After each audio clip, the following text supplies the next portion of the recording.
Thanks for joining us here for the ABC6 News webcast. I'm Tanya Carter on this Tuesday, May 24th, 2016. Well, topping our news tonight, a Grenada father charged in a hot car death appears in court.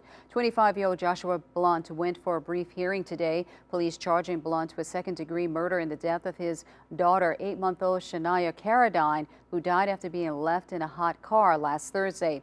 Blunt's attorney, Carlos Moore, asked the court to reduce Blunt's charge from second-degree murder to culpable negligence. The judge denied that request. Blunt said today he thought he dropped off Shania at her grandparents' house before going to work at 333 Restaurant. It was several hours before the baby was discovered. The infant was rushed to UMMC in Grenada, where she died. Blunt's preliminary hearing is set for July 26. He was released from prison today. Well, the Mississippi Supreme Court hears a death row inmate's case. Anthony Carr has been on death row since being convicted in 1990 for killing a Quitman County family of 4. Carl and Bobby Joe Parker, their 12-year-old son Gregory, and 9-year-old daughter Charlotte returned from church when they were killed in their home the night of February 2nd. Carr's attorney is asking the High Court to toss out the death sentence because Carr has an intellectual disability and should not be put to death. The Attorney General's office argues that Carr's death sentence should be upheld because experts disagree about his intellectual abilities. Now, a 2002 U.S. Supreme Court ruling barred states from executing people who are mentally disabled. Then in 2013, the nation's highest court prohibited states from relying only on intelligence test scores to determine whether an inmate is eligible for execution. An Indianola man accused of beating an elderly woman gets a bond. It's $1.1 million for Cordario Rogers. Rogers is charged with attempted murder, grand larceny, and 3 counts of residential burglary. Investigators say he broke into Charity Smith's home earlier this month, beat the 83-year-old, and then stole her vehicle. Chief Edric Hall says Smith remains in a Jackson hospital.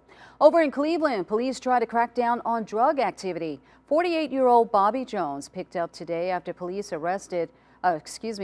executed a search warrant at his home around 6 o'clock this morning. Investigators charging Jones with 1 count of possession of methamphetamine and 1 count of possession of marijuana. Cleveland Police Chief Buster Bingham says recent drug arrest shows that suspects are now selling just one more form of narcotics. Usually specifically had one drug that they used or sold or whatever, such a marijuana dealer who just sold marijuana. But now we're seeing that the people that are pushing these items are actually expanding, and it's kind of like a one-shop stop. You can get marijuana, meth, heroin, cocaine, whatever your choice is. A lot of times these people have it.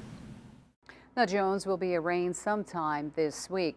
Well, there's a scam targeting Cleveland residents. Chief Buster Bingham says the scam artist calls saying he is with the Treasury Department and the resident owes a certain amount of money to the government. And if they don't pay, the government will come after them. He says the call is coming from a Washington state number. And the chief says the scammer has been targeting the elderly and asks that you do not send any money or pay any amount the caller says you owe. Instead, give them a call at 662-843-3611. Well, hundreds of Deltons may be a step closer to landing a job. Job seekers packing the Washington County Convention Center for this year's regional job fair. The Washington County Economic Alliance teamed up with the Governor's Job Fair Network to bring more opportunities to unemployed Deltons. 49 employers took part, from colleges to healthcare providers. Job seekers were not only excited just for the chance to get a job, but for the chance to change their lives.